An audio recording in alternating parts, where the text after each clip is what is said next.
Assalamu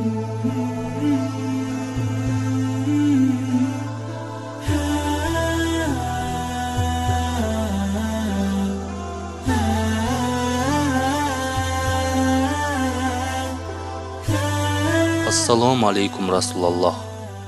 Haqiqatты жана тынчтыкты, улуу адеп ахлактын, эң жакшы кулк мүнөздүн, жүрүш-туруштун үлгүсүн көрсөттүңүз. Бутпарастыкты жеңип, Аллага баруучу туура жолду жарык кылдыңыз. Мен сизге бул кат жазуума өзүңүзгө болгон жүрөктөгү сагыныч менен азыркы үммөттөрдүн акыбалы себеп болду. Ооба, азыр 21-кылым. Илим, техника ушунчалык өнүктү. Адамдар миңдеген километр алыста туруп, бири-бири менен көрүшүп, сүйлөшүп калышты. Отун жакпай күкүрт эле жаксак, сууну ташыбастан крандын бурамасын эле ачып коебуз. Бир күндө бир канча жолу ар түрдүү тамактарды жейбиз. Куранды да аудио наушниктер аркылуу угуп алабыз.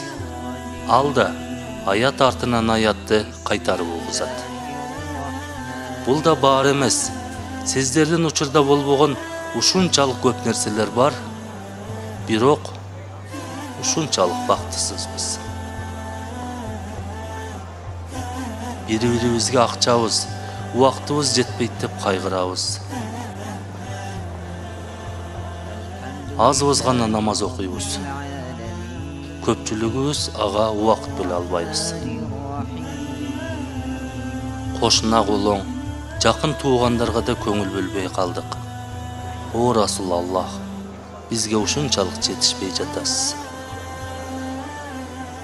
Бирөөгө бир нерсе бергенди жаман көрүп, өзүбүздү ойлоп, алганды гана жакшы көрүп калдык. Оюбуздан кантсем байым деп түн уйкудан да калып кетебиз. Ал эми эс тутумубуз ушунчалык начар, зикирди да унуттук, жүрөгүбүз менен рухубуздун чакырыгын да унуттук. Бүгүнкү күндө мусулмандар жөнөкөй эле нерсеге урушуп, талашып, тартышышат. Алардын арасында ар дайым келишпестиктер пайда болот. Сабырсыздыгыбыздан үй бүлөнү да сактап калайын дебей, талак деген сөздү жеңил айтып ийебиз. Жүрөктү эң оорутканы мусулмандын баласы кароосуз таштанды болуп калганы. Кудайдын жолун унуттук апа.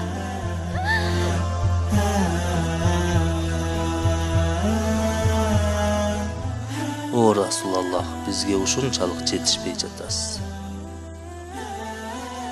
Эмнегедир ушунчалык аз адамдар калды.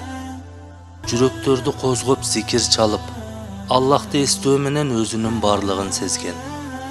Андай адамдардын бардыгына жаратканга шүгүр айтышыбыз керек. Аларды алыстан көргөндө эле жүрөгүбүзгө жагымдуу болуп, тынчтана түшөт.